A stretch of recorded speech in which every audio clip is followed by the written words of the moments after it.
Donc on va continuer sur Alim la Troufa. Et juste avant, on va se servir une perle de Otsar Haïra, l'Ikouté Etzot HaMeshulash, comme il est appelé. C'est des extraits ici de l'Ikouté Halachot, qui parlent dans notre chapitre de Galut ou Géoula, puisqu'on est entre Purim, Géoulat Purim et Géoulat Pesach. C'est un extrait du l'Ikouté Halachot de Rabbi Nathan, donc. C'est plus la langue douce du limoud technique. Extrait du chapitre sur les lois de Netilat Yadayim du matin, de Shacharit, deuxième halakha, le premier paragraphe. Il dit « L'essentiel de la galoute, de l'exil, ne provient que du fait que les gens font dépendre tout de la nature. Chez Tolin Beteva, Chas Veshalom. C'est une maladie de croire que le Akadosh Baruch Hu ne gère pas le monde, que c'est pas l'Ashgacha, que c'est la nature qui gère le monde. Az hu bechinat laila vachosher. Quand un homme il se place sous le joug de la nature, qui ne considère pas que Hachem gère le monde, Chas v'shalom, il est dans une forme d'obscurité, de nuit spirituelle. Il dit même Histalkut haor. Il y a une disparition de la nature, de la lumière, pardon. C'est lui qui il a éteint la lumière. Qui Ikar haor, l'essentiel de la lumière, c'est la lumière d'Hachem Yitbarach. Et lui, il a éteint. Il a dit, il n'y a pas de lumière. C'est les Havdil, c'est comme dans Peter Pan, quand on l'a fait clochette, elle dit, tu crois pas au fait? Et tu vois, le petit garçon qui dort, je crois pas au fait. Elle a fait clochette, elle s'obscurcit. Voilà, les Havdil. Ben Chaim les Metim. Akadosh Baruch Hu, il est Chaye Chaim. Mais si tu dis que tu crois pas en lui, alors il dit, je te force pas à croire en moi. Et il va obscurcir sa lumière et voiler sa lumière.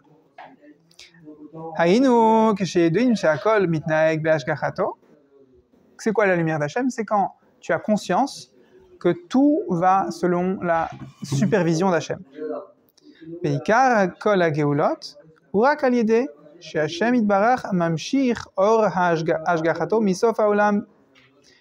la Géoula, c'est quoi? C'est quand tu prends conscience que Akadosh Baruch Hu gère ce monde. Hachem dit, tu as pris conscience? Tu m'ouvres la porte?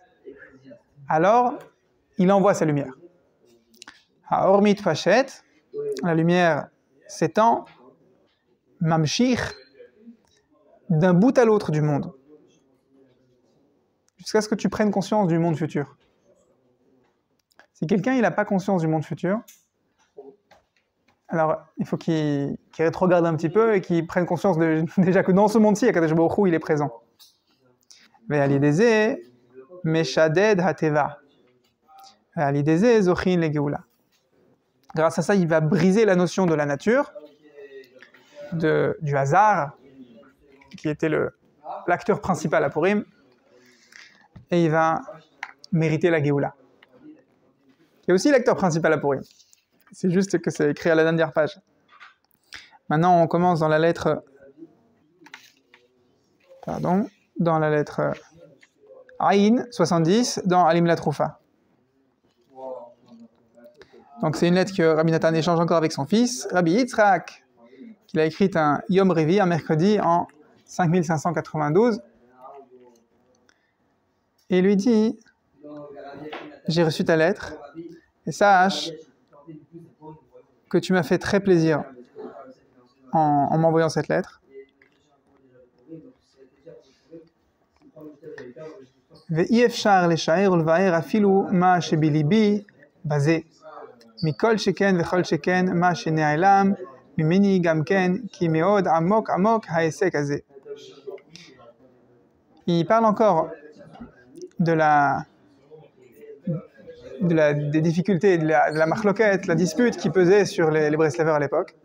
Il n'y a pas que ça dans le livre. On en a parlé plusieurs fois. Mais c'est quelque chose qui pesait beaucoup sur les gens, sur le commun des mortels. Rabbi Nathan, il est au-dessus de la mêlée. Et monsieur tout le monde qui se prend des tomates parce qu'il a ouvert un Likutei Moharan une fois et qu'il prie avec attachement à Hachem en tapant des mains, Donc Rabbi Nathan était au-dessus de la mêlée, et le commun des mortels, qui essayait d'accomplir les conseils de Rabbi Nachman, il se prenait vraiment des tomates et des œufs, on leur lançait dessus, des fois on les excluait, comme on va lire dans quelques lignes. Et Rabbi Nathan, il dit à son fils, tu n'as pas idée combien ce sujet est profond. Ça te dépasse complètement. Alors tu es un pion sur l'échiquier, suis le rythme. Surfe sur la vague. Sous la vague ici, parce que c'était un moment très difficile à passer. Il dit, cette marloquette là, dont tu es la victime, à certains égards. Asher lo haïta kamo me'olam. Il n'y en a jamais eu une pareille au monde. C'est complètement nouveau. Anachnu lo neda manaase, ki alecha enenu. Comme on dit dans le Tachanonim, dans Avinu Malkinu. Nous, on ne sait pas comment se comporter face à cette marloquette. Rabbi Nathan, il compatit complètement avec la douleur de son fils. Il a beau être vraiment au-dessus de la mêlée. C'est un malach, Rabbi Nathan. Malgré tout, il dit, je compatis avec toi, je ne sais pas qu'est-ce qu'il faut faire. Nous ne savons pas qu'est-ce qu'il faut faire dans cette marloquette. Comment est-ce qu'on doit supporter les difficultés? Comment est-ce qu'on doit supporter les hontes? Être exclu, des fois être en danger. On ne sait pas comment est-ce qu'il faut se comporter face à ça. Il y en a qui veulent abandonner, il y en a qui veulent vivre cachés. Il y avait des Breslevers qui voulaient vivre comme des Maranos, comme des Juifs en Espagne sous l'Inquisition. Récuser complètement leur attachement pour les enseignements de Rabbi Nachman et vivre en sous-marin, les Avdil. Et qui alecha enenu. C'est quoi la solution alors? C'est juste souffrir? Non. Alecha enenu. Tu lèves tes yeux vers Hachem. Ta douleur, tu l'as, comme on dit à propos de la Parnassa, celui qui fait dépendre ses souffrances d'Hachem, Koflin lo Parnassa.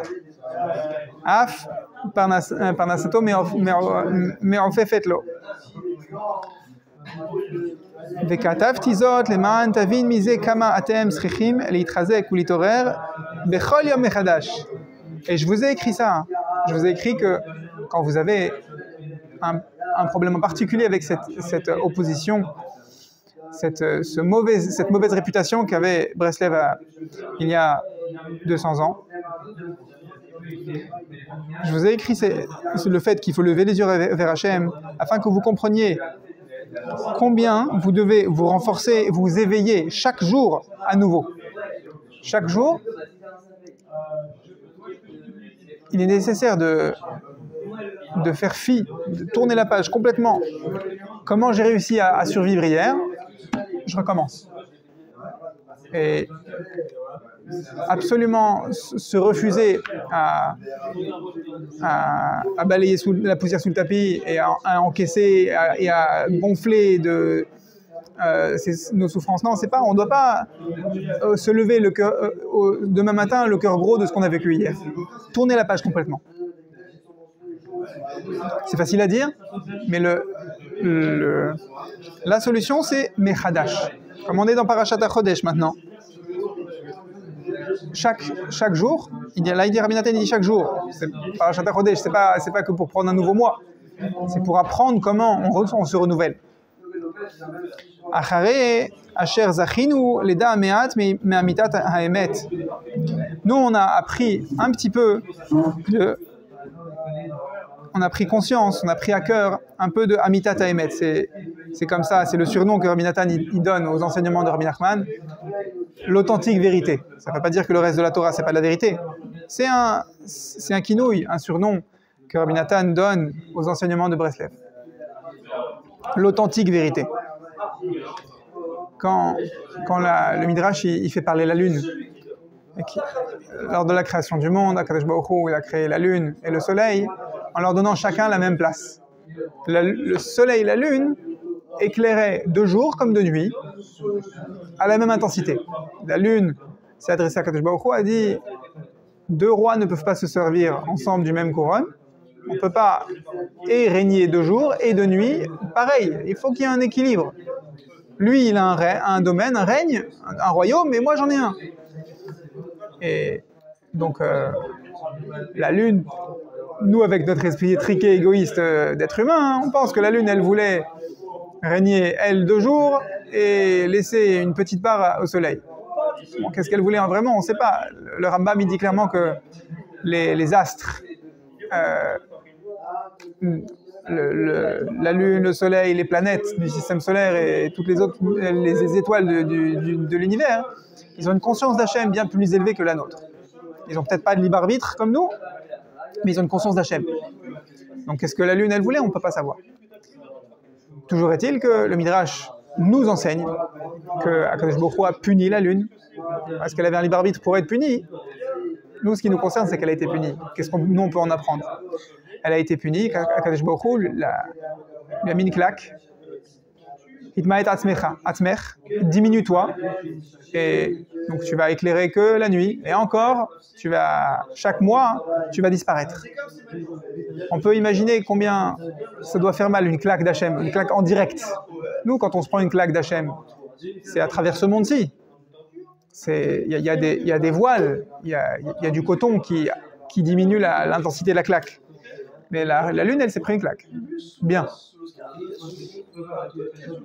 Et malgré tout, c'est elle qui sert de symbole pour le renouveau, la Hitrachut. On regarde la Lune et on dit, malgré qu'elle a pris une claque d'Hachem éternelle pour l'éternité, pour l'éternité du monde physique, pour 6000 ans, chaque mois, elle se diminue, elle se diminue, elle se diminue. Ça veut dire qu'elle prend des claques et elle se renouvelle. Et au moment où elle se renouvelle, avant qu'elle soit à son summum, on fait une bracha dessus, pour prendre une leçon. Comment je vais moi me renouveler? Imaginez que quelqu'un, imagine c'est toi qui a goûté aux enseignements de Rabbi Nachman, et pour ça, tu vas prendre des coups. Pour ça, tu vas être opprimé. Pour ça, tu vas prendre des claques d'Hachem. Tu veux abandonner? Non? Tu te radèches. Chaque jour, tu te renouvelles. Parce que comme tu as goûté à cette vérité, la Lune, quelle vérité elle a goûté? La Lune, elle pense qu'elle a une bonne idée. Que chaque roi doit régner dans un domaine. C'est une vérité. Elle veut vivre d'après cette vérité.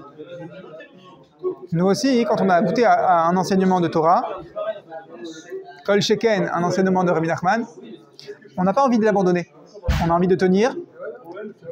Et si on prend des coups, on se raccroche à ce qu'on a appris, à combien on aime cet enseignement, combien il nous apporte. Et on se renouvelle avec cet enseignement. Le premier rachis de la Torah, il dit bien, la Torah, elle aurait dû commencer à Parashat Bo, à Chodesh Hazelachem. Donc la Parashat HaChodesh, la mitzvah de Kiddush Levana, il nous enseigne que c'est par là qu'on commence. On commence par la Hitrachut. Et c'est pour ça que le premier rachis de la Torah, du Chumash, à Bereshit, il nous renvoie à la Hitrachut. Tu veux commencer? Commence par te renouveler. Commence par reprendre ton limoud et en te saisissant de ce que tu connais, recommence. Débarrasse-toi de tes douleurs. T'as eu mal hier? Ok, recommence. Recommence pas sur ta douleur, recommence sur ton limoud. Accroche-toi à ce que tu as appris. Et en t'accrochant, tu parles avec Hachem. Comme la Lune qui a parlé avec Hachem. C'est ça l'enseignement de ce que Rabbi Nachman il veut dire quand il te dit renouvelle-toi. Prends du limoud et parle avec Hachem. Dis Hachem, j'ai appris tel halakha, j'ai lu le rachi sur la paracha et voilà comment ça me parle à moi aujourd'hui. Mais demain, ça me parlera autrement. Demain, je vais réussir ou je vais pas réussir. Et je vais me relever. Et je vais me ressaisir de l'enseignement que j'ai appris. Et je vais te demander à nouveau de m'aider. Baruch Elokeinu asher azaranu adko le'air einenu be'or haorot kaze. Baruch Hashem, je vais bénir Hashem, je vais remercier, louer Hashem, qui m'a aidé jusqu'à présent, qui m'a éclairé de ses enseignements de Torah jusqu'à présent. Et hier, quand Hashem m'a éclairé jusqu'à hier, c'était une autre vision. Il faut que tu associes ton vécu avec ton limoud. Et comment tu fais ça? Comme on a dit la Gemara. Meshatef Shem Shamaim. Tu parles à Hashem. Tu dis Hashem, tu prends ta douleur et tu en fais un compte rendu à Hashem. Hashem, j'ai pas réussi à réaliser l'enseignement que tu m'as donné comme j'aurais voulu. Voilà ce qui m'est arrivé. J'ai appris que mitzvah gdola liot besimcha tamid. Alors je me suis dit, c'est magnifique, je veux être besimcha tout le temps. Je suis rentré à la maison, j'ai vu que la maison n'était pas rangée comme je voulais, je me suis énervé, j'ai pas été besimcha. Hashem, je me suis rendu compte que finalement c'est difficile d'être besimcha tamid. Alors que je croyais que c'était facile, je croyais qu'il fallait appuyer sur le bouton. Voilà, maintenant tu vas être besimcha tamid. Ah, c'était pas si facile que ça. Alors maintenant je me suis dit, bon, peut-être que je vais faire une pause avant de rentrer à la maison et de me dire que l'essentiel, c'est pas que les choses elles aillent comme je veux, mais c'est que j'essaye d'être besimcha. Et je recommence, et je me rends compte que peut-être que je peux être satisfait déjà d'avoir une maison. Et je rentre à la maison et je vois que la maison, elle n'est pas rangée comme je voulais, mais j'ai une maison. Alors qu'avant, je ne voyais pas que j'avais une maison. Ça vient, cette itrachout de ton regard, de comment tu vas réaliser, accomplir cet enseignement, il vient du fait que tu recommences à te saisir de cet enseignement et tu le conjugues avec ton vécu. Et comment tu le conjugues? Baruch Elokeinu. Tu loues Hashem. Au lieu de te plaindre à Hashem. Vas-y, tu fais le compte-rendu à Hashem, comment c'était difficile. Après, tu essayes de louer Hashem sur qu'est-ce que tu as réussi à faire. Qu'est-ce que tu as réussi à voir de bien dans ta journée. Asher Azaranu Adko. Hashem, il m'a aidé jusqu'à présent. Ve'im lo higdalta hasimcha bepurim me'avar kasher katavta. Afal pichen tesamach nafshecha me'ata bechol yom.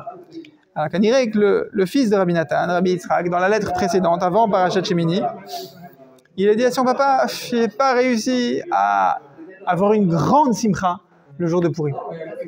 C'était bancal, c'était une simcha tricycle. Il n'y avait pas 4 roues, c'était pas un 4x4 de simcha. Alors, je ne suis pas content de ma simcha à Purim. Rabbi Nathan, il lui dit, très bien, on recommence. C'est pas tous les jours Purim, d'accord? Mais chaque jour, il mérite d'être Bessimcha. Alors, à Purim, tu as pris conscience que c'était pas comme tu voulais. Magnifique. Ça veut dire que grâce à Purim, tu vises plus haut maintenant. Aujourd'hui, le lendemain de Purim, la semaine après Purim, maintenant en route pour Pessah, prends à cœur de maintenant être Bessimcha. Arrête de te baser sur tes échecs d'hier. Tes échecs, utilise-les pour te forcer à tourner la page. C'est ça que le Chidouche à Levana nous apprend. Si la lune, elle faisait que pleurer sur le fait qu'il y a 3 mois, elle a disparu, elle est devenue absente, invisible, elle ne réapparaîtrait pas. Si on personnifie la lune. Afal pichen, tesameach nafshecha me'ata bechol yom. Réjouis-toi maintenant. Tu n'as pas réussi à te réjouir le jour de Purim comme tu voulais. Réjouis-toi maintenant. Arrête de penser que ça tombe du ciel. Bifrat bayamim alalu. Yeme Adar venissan. Pourquoi est-ce que les jours de Adar venissan, c'est des jours de Simcha? Shem Yeshuat Israël ve'oskim b'mitzvot harbe le'achin al Pesach hakadosh. Quand tu te prépares pour Pesach, la préparation en soi, les actes de préparation, c'est le fait que tu sois asouk, tu es occupé à faire des mitzvot. Tu es occupé à calculer combien de kazetim tu vas manger. Attends, il y a la grand-mère, et il y a mon beau-frère, il y a tous ses enfants, et il y en a un qui a grandi, il faut lui donner de la matzah shmura maintenant. Et combien, qui va manger un kazaït méolé, et qui va manger un petit kazaït le plus petit qui soit? et qui va en revouloir tous les jours, pendant les Seudot de Yom Tov et Shabbat, et même pendant Chol HaMoed. Tu es occupé à calculer, tu es occupé à économiser, tu es occupé à aller chez le pressing. Cette occupation-là, c'est particulier à Adar Venissan. Ça, c'est une siba pour être Bessimcha. Une raison d'être Bessimcha. Comme il dit la chanson de Mordechai Shamiro. Tamid yesh siba liot Bessimcha. Chazak vechazek la'asot kol ha'achanot lepesach Bessimcha. Bessimcha Rabba. Comme il a encore dit cette semaine, Rabbi David Cohen, notre phare de Halacha à Sarcelles et environ, c'est pas croyable que plus on avance, plus on a les moyens physiques et les connaissances pour bien préparer Pessah, pour avoir un Pessah de qualité, et plus rien que le mot Pessah, préparation, il provoque chez les gens le contraire de la fête de Pessah, une angoisse, au lieu d'une Géoula, une simcha. Donc, c'est quoi la qualité, le bénéfice à tirer de Pessah? C'est dans les préparations.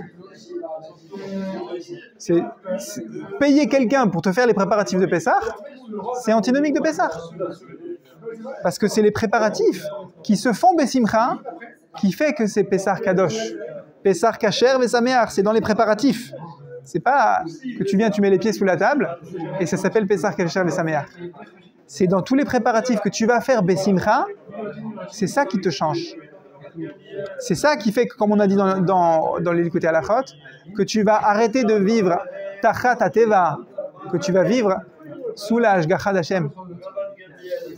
Kol ha'achanot le Pessah Bessimcha Atsuma, Rabba Atsuma. C'est quoi un des préparatifs de Pessah Bessimcha? C'est quand tu prends conscience. Asher zachin ou le'achin atzmenu le'echol matzah bepessah la'asot retzono yitbarach. C'est quand à chaque pas de tes préparatifs, tu te dis, je vais faire la volonté d'Hachem. Comme on avait dit la semaine dernière, l'emblème de la mitzvah avec un chidouche, c'est Shema Israël. C'est quand tu prépares ton oreille, tu te parles à toi-même, tu te dis, Shema Israël, cher juif, écoute, j'ai quelque chose de très important à te dire. Ah, quoi? Le roi, il t'a préparé une mitzvah. Le roi, tu veux dire qu'il y a un bonhomme habillé en uniforme de soldat du roi, avec un télégramme rédigé de la main du roi, là, qui a sonné chez moi et qui me dit, j'ai une mitzvah pour toi. Oui. C'est comme ça, la hitrachout dans une mitzvah. Et chaque étape, chaque pas, chaque effort, chaque goutte de sueur dans les préparatifs de Pessah, tu les fais avec cette conscience que tu es en train de faire la volonté du roi. Qui? Hu chayenu. Parce que la volonté d'Hachem, c'est ça notre vitalité. Rav Yosef Yosef Pinto, chez Ichie, que Hachem lui apporte une réfoua shlema complète maintenant, il ramène souvent cette histoire du divrei Yoel, Rav Yoel Teitelbaum Zatzal. Il y avait un bachour dans la yeshiva de Satmar qui n'était pas du tout au standing de la yeshiva. Il n'était pas là. Il était là, il n'était pas là. Et le mashgiach de la yeshiva, il a demandé au Admour, Teitelbaum, bon, est-ce qu'on le garde ou on ne le garde pas, quoi. Et c'était à l'approche de Purim. Le Admour lui dit, tu vas lui dire de ma part qu'il a mission, là, entre Purim et Pessah, de nettoyer tout le dortoir de l'Yeshiva. Il doit nettoyer toutes les chambres. Et voilà, laisse-lui un sursis, s'il te plaît. On en reparle après Pessah. Il s'est astreint à la tâche. Il a pris à cœur. Quoi, le Admour, Rav Yoel Teitelbaum, il m'a demandé à moi. Hein. Alors, je vais nettoyer l'Yeshiva. Avec plaisir. Il s'est senti honoré. C'est ça un Rav. Un Rav, c'est quelqu'un qui révèle la présence d'Hachem.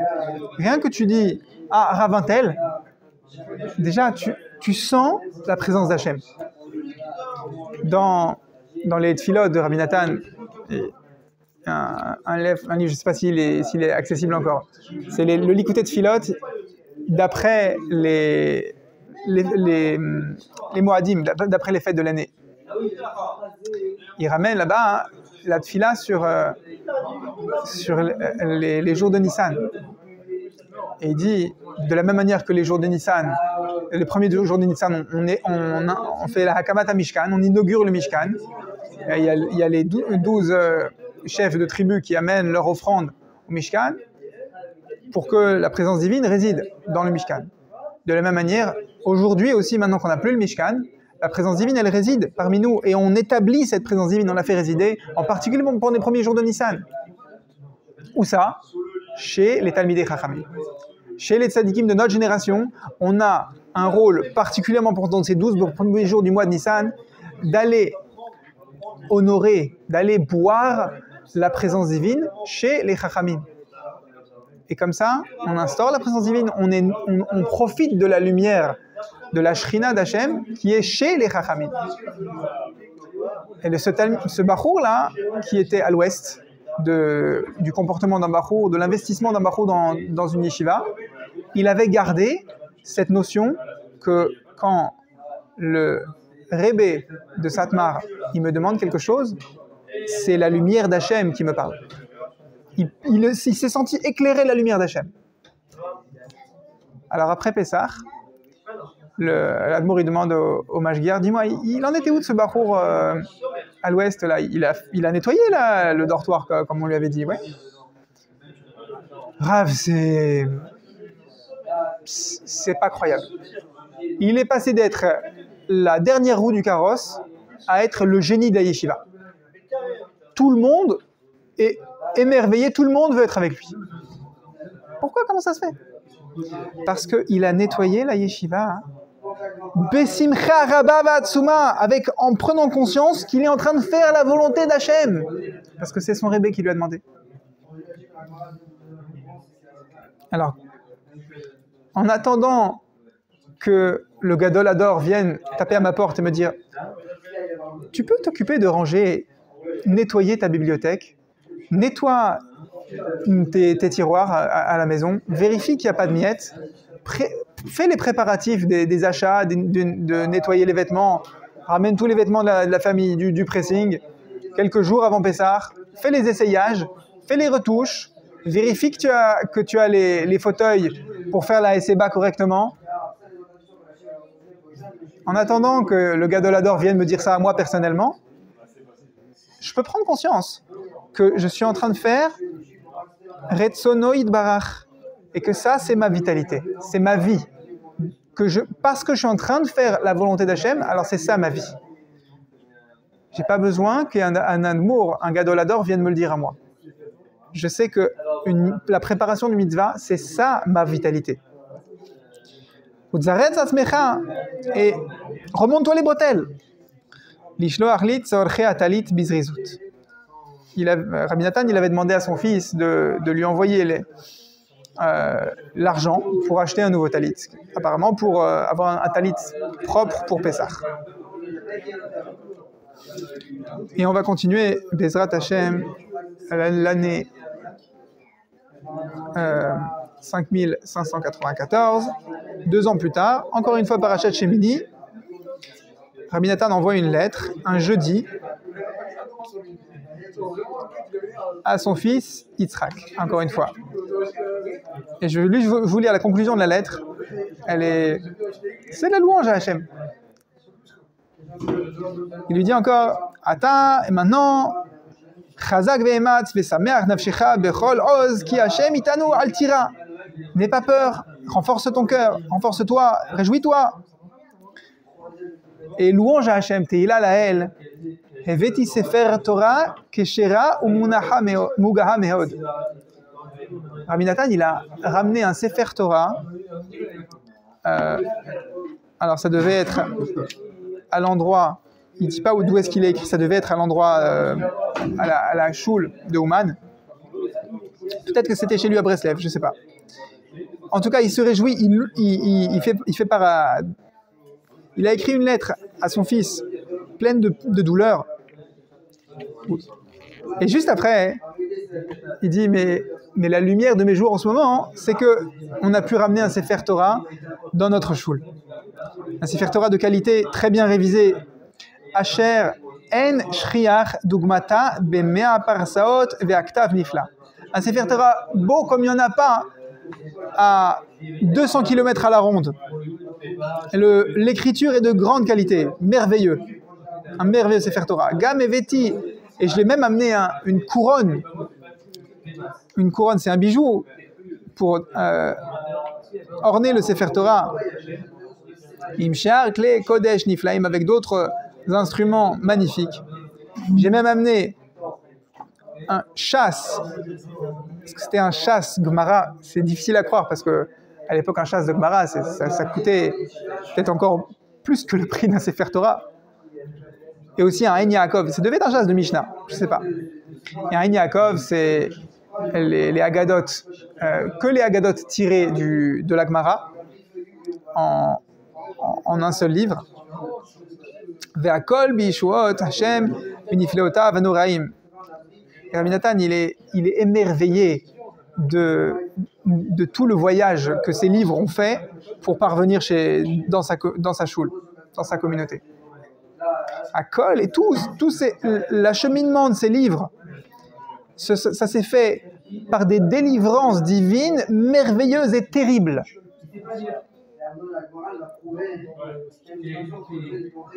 C'est-à-dire la leçon que Rabbi Nathan nous donne là, c'est je peux passer des pages et des pages à compatir à ta douleur, mon fils. Et je le fais. Mais ce qui me marque, je vais me laisser marquer par des choses qui vont me pousser à louer Hachem. Je ne vais pas me laisser impressionner, m'émerveiller par les choses douloureuses. Il faut compatir, il faut parler à Hachem de nos douleurs, il faut partager avec Hachem ce qui nous est lourd, ouvrir notre cœur. Mais il ne faut pas se laisser impressionner par ce qui nous est douloureux, autant que ce qu'on se laisse impressionner par ce qui nous est positif. Il faut se laisser, il faut chercher ce qui est, il dit Nora, il faut trouver terrible, grandiose, en priorité ce qui est positif, ce qui nous amène à louer Hachem. J'ai acheté un nouveau livre, t'imagines? Aujourd'hui, un Messilat Yesharim à Bnei Brak, ça coûte même pas 20 shekels. Combien de siècles de progrès ça nous a pris pour arriver à acheter un livre aussi merveilleux à 20 shekels et qu'il m'a été amené à moi. T'imagines un peu? En fait, l'imprimeur, il en imprime 50 000 pour que le prix de revient il soit aussi abordable. Après, il y a le bonhomme qui a stocké 50 000... mais c'est fou, il ne stocke pas que un titre, il stocke des centaines de titres, ça fait un hangar grand comment? T'imagines un peu la taille du hangar? Et qu'il est arrivé dans mes mains. Prends le temps de t'émerveiller sur ce qui est positif. C'est comme ça que tu vas arriver à la Haggadah. Quand tu vas dire « Dayenu » 15 fois, tu vas pas être comme ça. Dayenu, j'en suis au combienième là? Ah oui, Dayenu de Matan Torah? Non, c'est toi qui vas être dans le film. Tu vas être dans l'écran. Dayenu, c'est rien que déjà le Ramchal il a écrit son livre, même s'il n'était pas arrivé jusqu'à moi, Dayenu. Rien que je sais que il y a un endroit où ils étudient le Ramchal correctement, Dayenu. Et même si j'ai pas pu profiter du shiur, rien que j'ai le Messilat Yesharim à la maison, c'est déjà bien. Rien que j'ai lu un chapitre du Messilat Yesharim, c'est déjà bien. Bon, en plus que Baruch Hashem, j'ai mérité d'avoir le Messilat Yesharim expliqué à Rav Michel Baruch. Oh là là, c'est magnifique. En plus, si je peux l'étudier tous les jours, wow. Mais chaque étape, c'est du miel. Sur chaque étape, il faut que tu sois capable de dire Dayenu. Ça nécessite que tu t'entraînes. Ze inyan kara va Hashem shama. pardon, Zéani Kara va Hachem Shama. Ce pauvre-là, il a appelé, Hachem l'a écouté. Adhena Azaronu Rachamav Vechule Vaal Titeshenu la Netzach. Hachem, il t'abandonnera jamais. Si tu sens, mais Hachem, il m'a abandonné. Non, Hachem, il t'abandonnera pas à jamais. Peut-être que tu traverses une épreuve, que Hachem titochera. Tu as l'impression qu'Hachem t'a abandonné. C'est ton épreuve. Mais dans ton épreuve, tu te sens abandonné par Hachem, tu dois dire Al titete chez nous la netzach. Hachem il m'abandonnera pas à jamais. Ilou fino maleshira. Et là tu fais Nishmat Kol Chai. Tu dis si seulement nos bouches étaient pleines de louanges, ça suffirait pas pour louer Hachem sur une seule bonté. Même si nos bouches, toutes les bouches du monde étaient pleines de louanges depuis le début de la création jusqu'à la fin de l'éternité, ça suffirait pas pour louer Hachem sur une bonté. Enanu maspikin leodot. On ne peut pas louer Hachem assez. Tu sens ça? Tu sens pas ça? Mets-toi au travail. Commence. Et il signe d'une manière nifla. Divrei avicha matzape lirotra besimcha. Voici les paroles de ton père qui se languit de te voir besimcha, de te voir joyeux. Ce que je veux te voir, je suis impatient de te voir mon fils, mais surtout je suis impatient de te voir besimcha. C'est comme si je vais te revoir, mais si jamais je te revois pas besimcha, j'ai l'impression que c'est un imposteur que je vais rencontrer. Comme si c'était pas mon fils. Je t'aime, mais je serais tellement en manque si je te voyais sans la simcha. Comme un père qui va voir son fils, mais au lieu de le retrouver chez lui, dans sa maison, entouré de sa femme et de ses enfants, il va le voir, les Havdil, dans un parloir de prison, derrière un écran, derrière la vitre là avec les petits trous qui font que si t'entends pas bien et qu'il y a 3 autres personnes qui font la même chose, tu t'entends pas la conversation que tu veux avoir avec la personne qui est devant toi derrière la vitre blindée.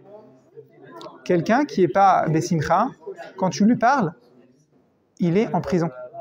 Il est Bemitzraïm. Il n'est pas Bagéoula. Il n'est pas en route pour la Géoula. Il est en route pour s'enfermer encore plus dans son Mitzraïm, dans sa prison.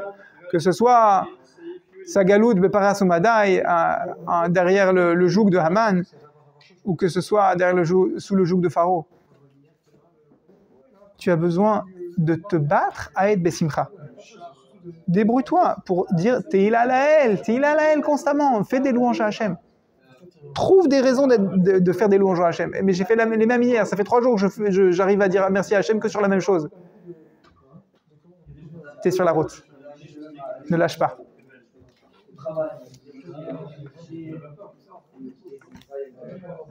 Et Rabbi Nathan continue avec une autre lettre en pièce jointe, mais pour toute la communauté. Shalom Rav lechol anshe shlomenu be'ahava rabba urchim tan aziza. Chizku ve'yametz levavchem kol hamyachim Hashem.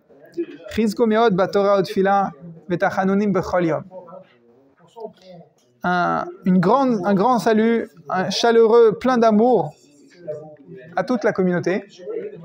Parce que Rabbi Nathan, soit il était en voyage pour imprimer des livres, pour récolter des fonds, pour construire la choule de Breslev Auman, soit pour fuir les gens qui voulaient attenter à sa vie. Et à chaque fois, quand il envoie une lettre dans une communauté, il a besoin, à travers cette lettre, de donner des forces à tous les Breslevers de la ville où il écrit. Et les Breslevers, à l'époque, ils habitaient éparpillés dans différentes villes en Ukraine. Donc il leur conseille ici, maintenant, renforcez-vous beaucoup en études de Torah, en prière. Alors, la kaniré, la tfila, ça veut dire la tfila dans le sidour, ou la Hitbodedut, mais là il rajoute et en Tachanunim. Alors Rabbi Nachman, il recommande souvent de prendre des livres de Tachanunim. Voilà, par exemple, comme on a dit le Likutei Tfilot, à l'époque ils avaient un livre de supplications. Pas les Teilim, pas le Sidour Shachrit Mincha Arvit, c'était des supplications. Comme ça, en plus, Hachem, sauve-moi, Hachem, aide-moi dans ma parnassa, Hachem, aide-moi dans l'éducation de mes enfants, Hachem, guéris tel malade, qui s'appelait Sha'arei Tzion. Et c'était un énorme pavé, plus gros que ça, que notre Alim la Troufa. Et Rabbi Nachman, il dit... Combien je suis émerveillé, j'envie, je jalouse les juifs simples qui sont capables de prendre le Sha'arei Tzion, ce recueil de supplications, et qui sont capables d'user les pages pendant des heures et des heures. Tu vois, nous on fait les Tachanunim de lundi, jeudi. Bon, même si tu prends ton temps, ça va te prendre 20 minutes. Admettons. Même si tu les fais bien, tu les fais lentement, en comprenant le sens, ça va te prendre une demi-heure. T'imagines ? Tu prends 2 heures, 3 heures, et tu tournes encore les pages. Peut-être que tu vas le dire même vite, tu vas faire des centaines de pages de supplications. C'est à ça que Rabbi Nathan il recommande de se renforcer pendant cette période maintenant, entre Purim et Pessah, pour se préparer à Pessah. T'imagines les louanges qu'on va faire à Hachem dans la Haggadah. Il n'y a pas le temps de prendre son temps. Il y a les enfants qui sont en train de s'endormir sur la table. On est tous éreintés des préparatifs. Baruch Hashem, on est content d'avoir fait. Mais on n'a plus de force. Pour être à fond, pour être sensible, honnête, quand tu vas dire les louanges d'Hachem de la Haggadah, il faut que tu aies pris l'habitude avant d'avoir fait des louanges à Hachem, d'avoir supplié Hachem. C'est pour ça qu'il recommande, entre Purim et Pessah, de passer plus de temps à faire des Tachanunim. Que tu prennes conscience que ici, c'est une salle d'entraînement. Et le match, ça va être le soir de Pessah, le soir de la Haggadah. Et il dit parce que à part ça, à part Torah, Tfila, Tachanunim, Bechol Yom, Chutz Mizeh, Hakol Hevel. Tout ça c'est vanité. Tout le reste c'est vanité. Souvenez-vous bien, Hevel Haolam, Hevel Havalim, En Bo Mamash. Toutes les vanités du monde, il y a rien de concret là-dedans. Ve'im ki hakol yodim zot, afal pichen tzrichim lachazor zot bechol yom vayom. Et même si on est déjà tous conscients de ça, admettons, on a tous déjà bien compris que les vanités de ce monde, et aujourd'hui, Baruch Hashem, on est encore plus baigné dedans, les vanités qu'on trouve sur les smartphones, les vanités qu'on trouve dans les pubs, dont on est entouré, les vanités qu'on trouve, ouf, il y en a où est-ce qu'il n'y en a pas? Tout ça, c'est vanité. Ça veut dire que, comme on dit, les générations précédentes, elles faisaient de leur limoud le ikar et leur parnassa le tafel. Alors quand on comprend ça, on va faire tous nos efforts. La chatof bechol yom bechol ma shenuchal. On va faire tous les efforts possibles pour attraper Torah, Tfila, Vetachanunim, de ce qu'on peut. Il y a des jours on peut plus, il y a des jours on peut moins. Mais quand tu as compris que c'est là, Chayenu, c'est là ta vitalité, c'est là notre vitalité, les forces que tu vas ramener à la maison pour que le soir crucial de la Haggadah, tu aies des forces à partager, à mettre sur la table. Ça vient du fait que quand tu as attrapé ta Torah, ta Tfila, tes Tachanunim, tu les as attrapés avec la conscience que c'est là ta vitalité. Oulai, 2 fois. Nuchal le'atzil atzmenu mishetef ma'im rabim mimetzulot yam shel hevle olam. Peut-être qu'on pourra sauver notre âme. Et maintenant, il va nous dire des consolations. Je préfère vous prévenir parce que c'est tellement doux ce qu'il va nous donner. Il faut vraiment prendre conscience qu'il va nous donner ici une prescription, il a dit une prescription médicale. Si tu n'as pas réussi à faire la prescription que je t'ai donnée, je vais te donner un passe-partout, un médicament 4x4 qui va te sauver quoi qu'il arrive. Al-Kol Panim, même si tu n'as pas réussi à te saisir, à attraper au vol, à arracher, à voler des moments de Torah, de Tfila, de Tachanounim, même si tu n'as pas réussi, malgré tout, Al-Kol Panim, Haratson Digdusha Beatzmo Gam Kentov Veyakar Meot. La volonté de Gdusha, la sainte volonté, ça fait bizarre comme en traduisant, le fait de vouloir faire une mitzvah, c'est ça, un Ratson d'Ikdusha. Tu as voulu faire la Esseba bien, sur un divan, installé comme des rois. Tu as voulu que chacun il ait un costume neuf, sur mesure, avec tout neuf, tout magnifique. T'as pas réussi. T'as pas réussi à prendre le temps d'aller faire les essayages pour chacun de tes enfants. T'as pas réussi à les amener au pressing à l'heure.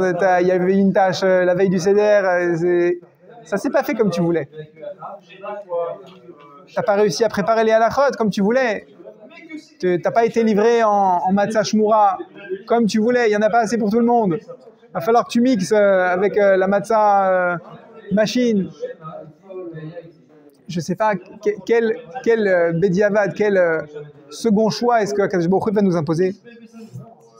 Malgré tout, le Ratson d'Ikdusha, la volonté de faire la mitzvah, ça aussi, c'est Tov Veyakar Meod. Ça aussi, c'est bon et très cher, très valeureux. Quand tu arrives au Seder et que tu regardes ta boîte de matzah et tu te dis je voulais en acheter 5 et je voulais que ce soit de tel ashgacha, hey, j'ai pas assez, j'ai pas eu ce que je voulais, j'ai pas trouvé assez de viande rouge, on n'a que du poulet. Le fait que tu voulais, ça tu dois le regarder avec des yeux d'un contentement profond, te dire j'avais la volonté d'y arriver. Je l'ai, la volonté d'y arriver. Tu dois être content de ça. Ça mérite que tu sois très content.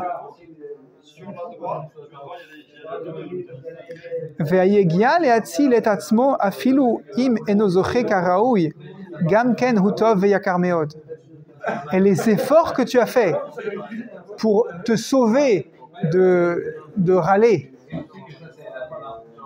parce que tu as lu Mitzvah Gdola Liot Besimchat Tamid, tu as lu que les efforts pour préparer la fête, c'est magnifique. Alors tu t'es efforcé de ne pas tomber dans les pleurnicheries. L'effort que tu as fait pour te sauver de ça, des pleurnicheries, cet effort-là, il est aussi Tov Veyakar Meod, il est aussi très valeureux.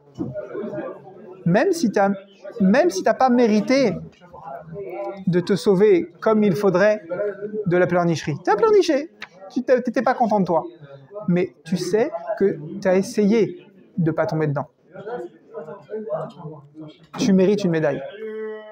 Accorde-toi la médaille que tu pensais ne pas pouvoir t'accorder parce que tu n'as pas eu tout ce que tu voulais. Tu n'as pas réussi à accomplir tout ce que tu voulais. Spirituellement et matériellement. Veshum yegia utshuka veratson tov eno nevad laolam u'netzach netzachim. Et il n'y a aucun effort, aucun désir, aucun languissement de mitzvah, de faire une mitzvah, de t'investir pour la fête, pour n'importe quelle mitzvah. Il n'y en a aucun qui est perdu. Rien que tu as voulu faire une mitzvah, tu as voulu améliorer la mitzvah, tu as voulu participer à la mitzvah, ce ne sera jamais perdu, c'est conservé. Et quand tu es là, avec le plateau devant toi, tu vas soulever le plateau et tu vois tes enfants et tu te fais le film de toutes les choses que tu aurais voulu rajouter et que tu n'as pas pu faire. Au lieu de regarder ce que tu n'as pas fait, fais-toi le film, le tableau de chasse de tous les efforts que tu as faits pour essayer d'y arriver. Tu dis, mon enfant, il a un vêtement, mais il n'a pas le vêtement que je voulais. Mon talit, j'ai pas réussi à l'amener au pressing. Rabbi Nathan, il a demandé un nouveau talit à son fils. J'ai pas réussi à m'acheter un nouveau talit pour la fête. Un nouveau chapeau, des nouveaux bijoux pour ma femme. Mais j'ai voulu le faire. Quand tu vas soulever le plateau et tu vas regarder j'ai voulu le faire, j'ai essayé de m'investir dedans. C'est ça ta victoire. Ça aussi, c'est ta victoire. Au même titre que les accomplissements que tu as menés à bien.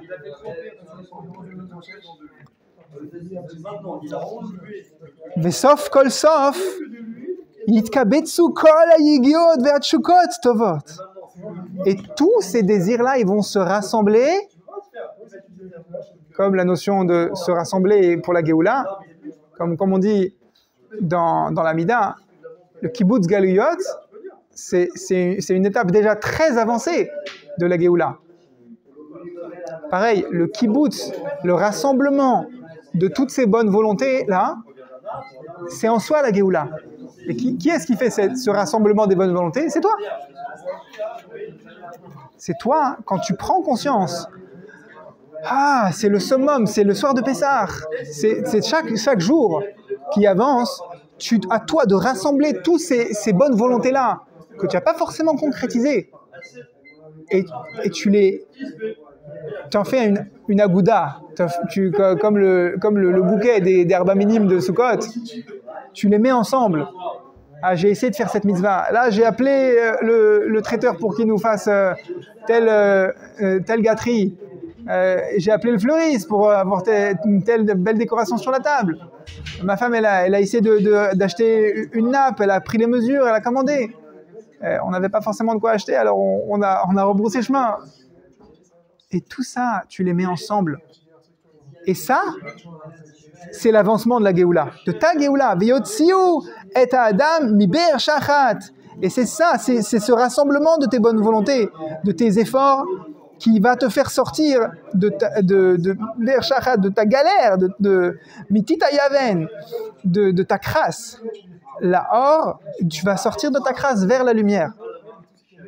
Tu sens une obscurité dans ta vie. C'est parce que tu n'as pas donné de la place, tu n'as pas célébré tes efforts et tes bonnes volontés. Et tes accomplissements. Et quand tu vas le faire, tu vas sortir vers la lumière, comme on dit, vers la sensation claire, concrète que Hachem, il est mashgiach alecha, Hachem, il dévoile sa providence sur toi. La chazot ben noam Hachem, et tu vas voir le kiff, le délice de Hachem qui se révèle à toi, qui te montre comment il s'occupe de toi aux petits oignons.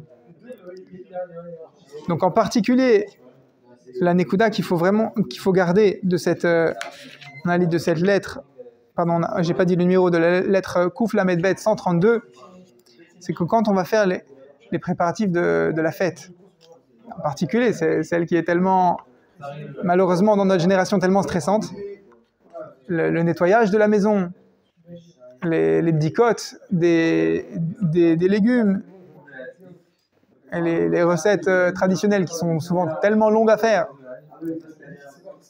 On fait cette yégiote, mais besimcha rabba, en prenant conscience qu'on est en train de faire la volonté d'Hachem, et ça, et le fait que je prends part, je fais des efforts, je m'investis, je synchronise ma volonté à la volonté d'Hachem, ça, c'est ma Géoula. Les yégiotes, les efforts doivent se faire avec simcha.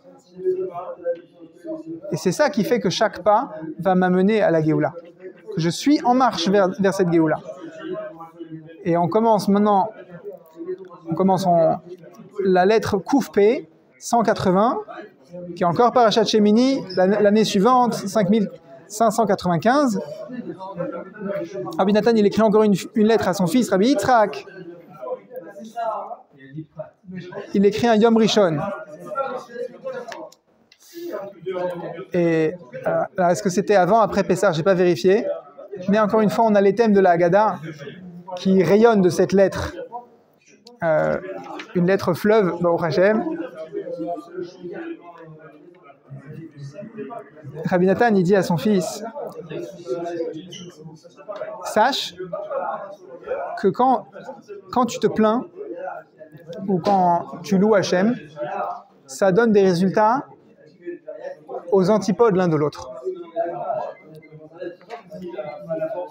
Habitue ta bouche à dire Tov Hashem lechol amakot ou lechol amachovim amechushim. Rabbi Yitzhak, son fils, le fils de Rabbi Nathan, il y avait des malades dans sa maison. Et Rabbi Nathan lui dit ne prends pas de médicaments. C'est dans une des premières lettres aussi que Rabbi Nathan il envoie à son ami au début du Halim la Troufa. Il envoie à son ami Rabbi Naftali.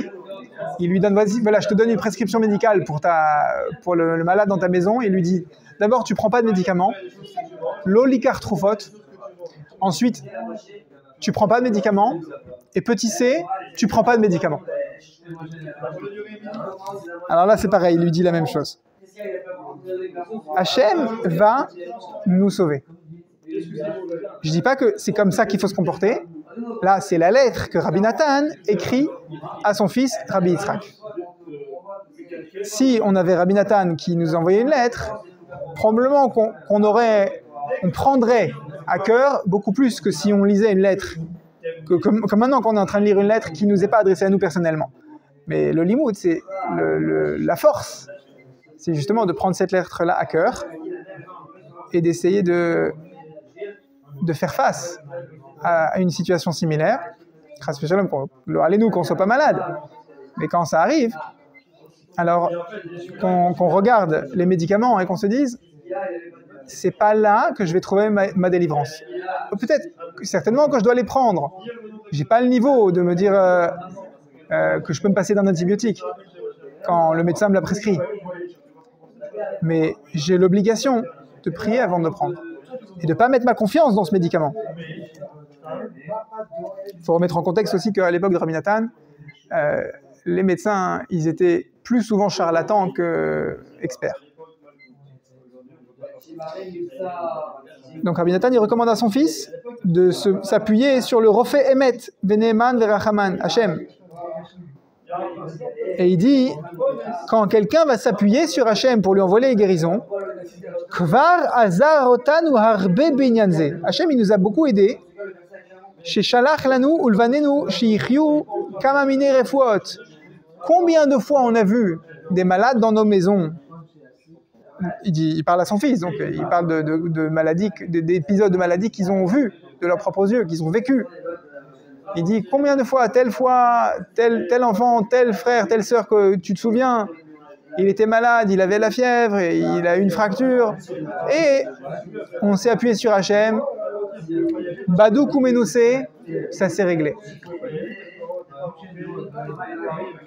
Bli Shum Asiya, sans aucun effort, sans aucune participation de médecins, de soins, quel qu'il soit, Kayadou Alachem, comme vous le savez, comme tu le sais bien, comme toute ta maison le sait bien, ils ont tous guéri. Encore une fois, à l'époque, ils n'avaient pas les notions d'hygiène, les médecins étaient plus souvent des véhicules de transmission de germes que de protection contre les germes. On ne peut pas faire du copier-coller. Mais on peut prendre du moussard de ces phrases-là. Ve'imlo zachinu lekabel merabenu akadosh zichron olivracha ki imzot levad dayeno ki hu chaye nefashot ve'en le'arich bazekata. Rien que cette notion-là, que Rabbi Nachman il a énormément insisté, ça dayenu. Le fait de ne pas mettre ta confiance dans un médecin. de voir que quand il t'arrive une galère, a fortiori médicale, c'est Hachem qui te dit « compte sur moi, entraîne-toi à compter sur moi, je te force à compter sur moi. » Veine, ahuvi beni havivi. Maintenant mon fils, mon chéri, sache que quand tu m'as envoyé les dernières lettres dont tu m'as fait part, tu m'as fait part de beaucoup de souffrances. Chez Avro Alenu basé à Choref, donc on a dû traverser beaucoup de souffrances dans l'hiver passé. Bechulam matzati tamid harchavot gedolot. Rabbi Yitzhak, il a envoyé à son père des lettres douloureuses. Papa, j'ai pas réussi à payer ce que je me suis engagé à payer. On m'a fait tel et tel tort.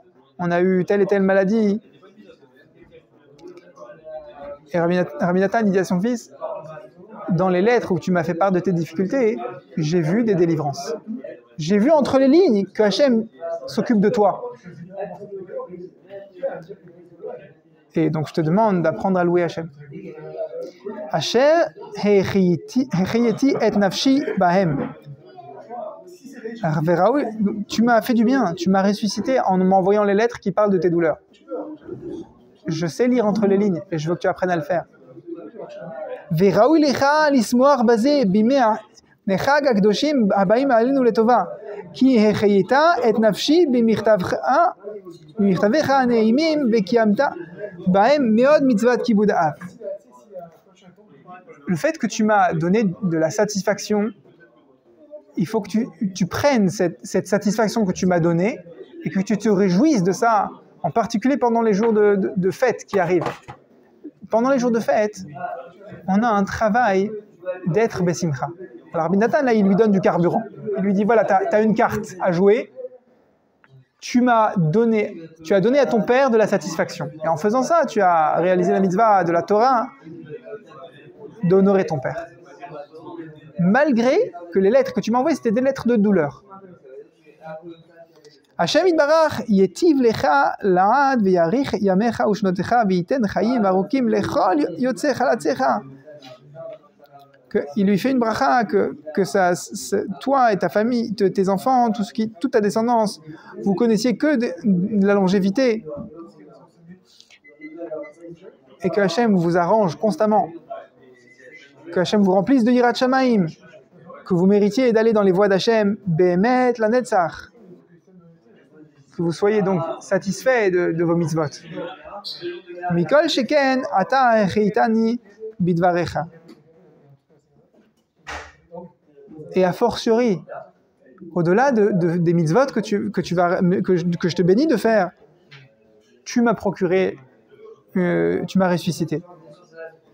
Imomnam ata adayin tsarotenu visionenu gadol vekaché meod meod. C'est vrai qu'on traverse des humiliations terribles. Ach bechol et anu roim yeshuato v'nifleota v'itbarach. Malgré ça, on voit constamment les délivrances d'Hachem.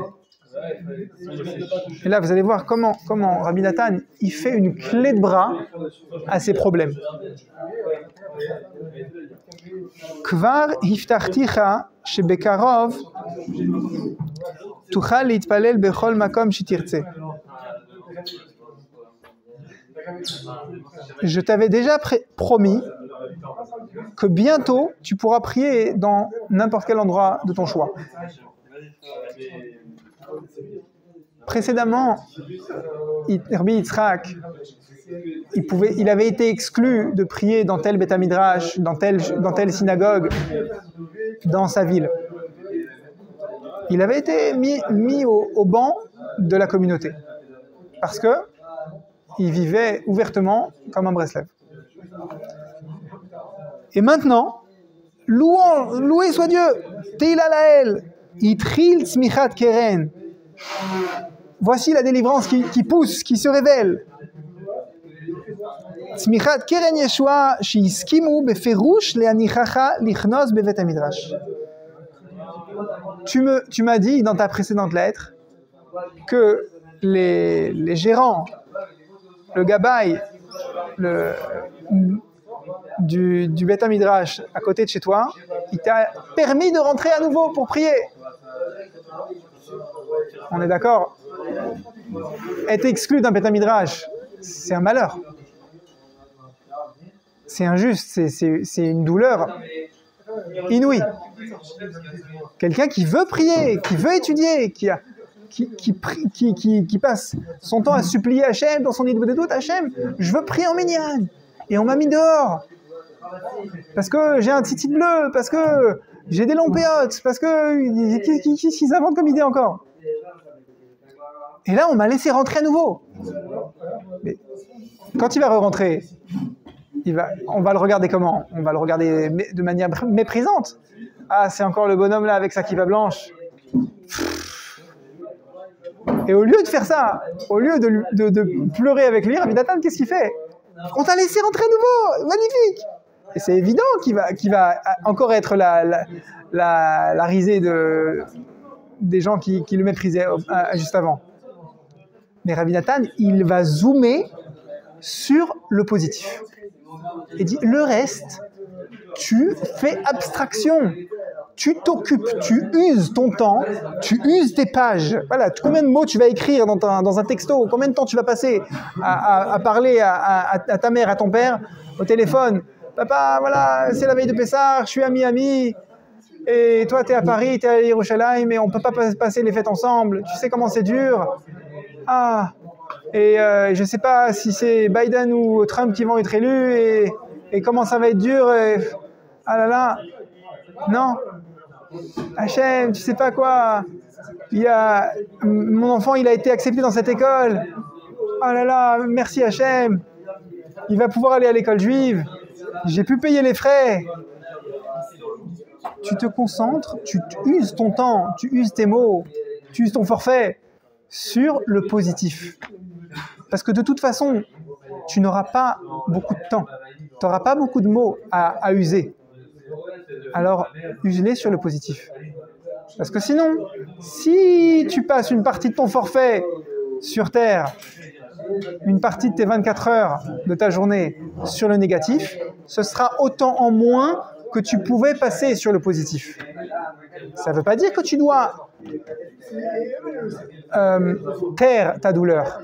Parle-en, ouvre ton cœur. Mais associe Hachem. Ressens que Hachem, il est avec toi ici. Et cherche où est-ce que, malgré la douleur, Hachem, il t'a aidé.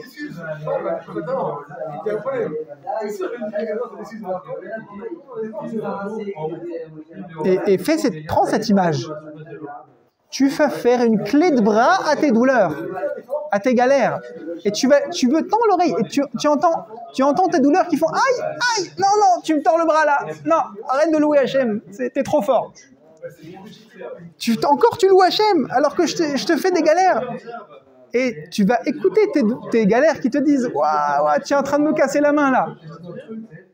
Tu leur fais une clé de bras à tes galères. Tu loues Hachem. Donc, chez Nizgé, de ne pas nous plaindre et d'être Meshatef Shem Shamaim, Tsarenu les Shem Shamaim, d'associer Akadosh Baruch Hu à nos peines et d'utiliser nos peines pour louer Hachem. Parce que dans toutes nos peines, Akadosh Baruch Hu, il est Malchiv Otanu, il nous amène des largesses, il nous arrange, il nous donne des géoulottes. À nous juste de louer Hachem sur le fait d'avoir voulu faire une mitzvah, de s'être fatigué à faire une mitzvah, d'y avoir participé, et c'est ça notre géoula.